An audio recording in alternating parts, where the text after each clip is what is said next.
Hey Brawlers, and welcome to my review of episode 39 of Armored Alliance. I'm Haru Ren. So spoiler warning, if you haven't seen this episode yet, go back and watch it now. But if you have, sit back, relax, and enjoy my review of Armored Alliance episode 39.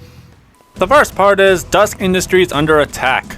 Gee, I wonder what this episode could be about. If you guys don't remember, last episode Dan got controlled by Havoc and it left us off with a cliffhanger. Well, we continue with this where Dan and Team Havoc are now attacking Benton and Dusk Industries. Dan himself doesn't have a reason for attacking Dusk Industries, but the interesting part about this attack is that everyone else has a reason to participate. McHugh also hates Benton, probably because he's jealous of Benton's success, and Sophie thinks Benton is responsible for quote-unquote crimes against Bakugan. But I despise Benton Dusk even more! Benton Dusk is responsible for all the inhumane crimes against Bakugan. Though a flaw in this is that Everett is just here just because. He's such a vanilla member of the team, there's no joy to watching him at all. This looks like fun, so I'll join in! Storm doesn't partake because there's no reason he wants to, and that I can actually appreciate. So the Awesome Brawlers are still moping and depressed ever since the start of the episode, I'm not even kidding, when they get comment notifications about the attack. People are commenting hard and fast. About what though? You don't turn notifications off for those? Your inbox must be overflowed then. For a popular YouTube channel, it's probably wise to turn them off. Oh, I found a live video feed from the scene. And for a live stream, there's an awful lot of cuts and edits and transitions. There's no way that this live stream doesn't have at least one person doing selfie filming. So the Awesome Brawlers go to Dusk Industries to try and stop Dan because the security force is incompetent as all heck.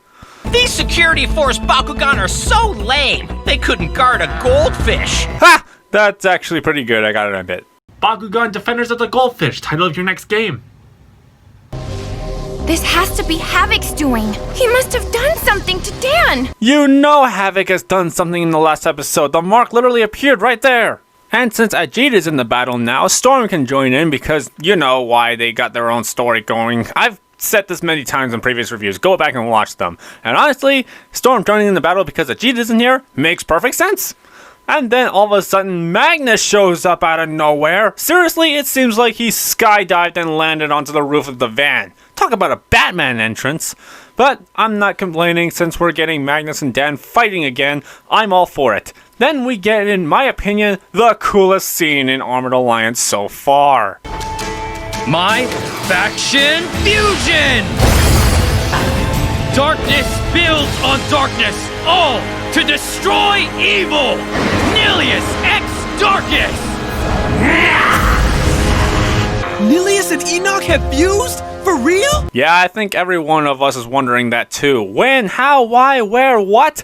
How did Nilius and Enoch fuse despite them being the same faction? Why did they fuse? When did they find out they can fuse? What caused them to fuse? Details! I need details! It would have been extremely cool if we got Nilius x Enoch fusing at the Tokyo Battle League, or finding out they can in this episode, but as previous times Magnus appears, it's a Deus Ex Machina.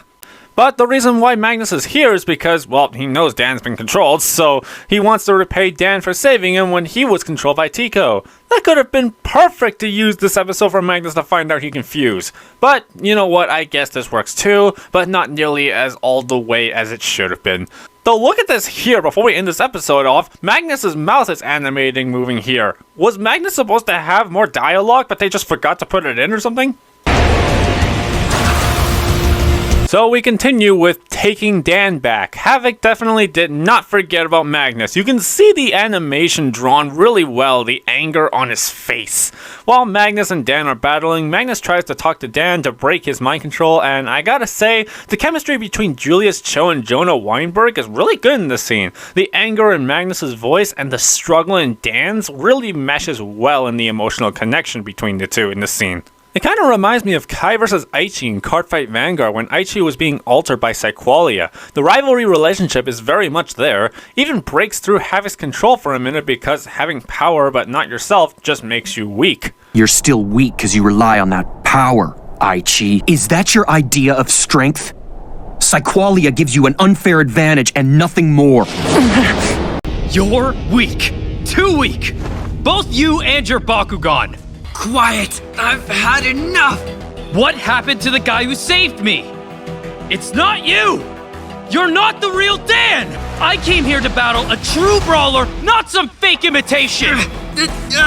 And then right after, we get Drago infiltrating Dan's heart where he's trapped to convince Dan to fight back. In this scene here, I gotta give it to Jason Deline, Drago's voice actor. His performance here was especially impressive, giving a powerful softness to the monstrous Dragonoid. He's just an amazing voice actor in all honesty. Havoc certainly is strong. His power is on another level. But you have me, Dan. Dan, when you and I are together, we have nothing to fear. We will always be unstoppable. Everyone is waiting for you, Dan. Drago! And Dan giving up because Havoc looked too tough really gave us the character work of Dan's image of confident and proud, hiding that inside he doesn't have confidence in himself at all, giving us a deeper connection to Dan as a main character. Drago, in everyone else's words, breaks Dan free from Havoc's control, and yes! We finally get to see Dragonoid X Auxiliator in the show, and he just one-shots Hydronoid X Krikelios. Havoc and his team escape, Dan reveals who Havoc truly is, and the episode ends. So that was Armored Alliance episode 39. Let me know what your rating of the show was in the comments down below. I really enjoyed this episode actually. In fact, this may be my most favorite episode of Armored Alliance in my honest opinion. We had great fun action, high stakes, Nilius X Enoch appeared, super emotional weight, and finally Dragonoid X Auxiliator.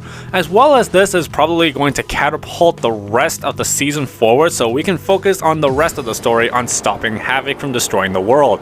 Everyone honestly played their parts amazingly in this episode, though average is notwithstanding. I genuinely enjoyed everything in this episode and all that was going on and the rivalry respect between Magnus and Dan, as well as callbacks to season 1. This episode was packed and definitely didn't hold back.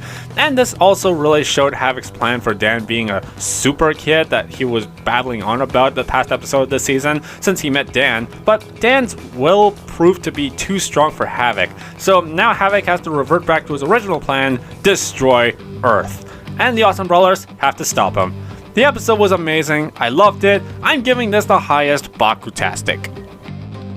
Thank you for watching this review of Armored Alliance. Be sure to press the like button and give us a subscribe for more awesome Bakugan content. I've been Haru Ren, and thank God for Rapid Fire. Bye!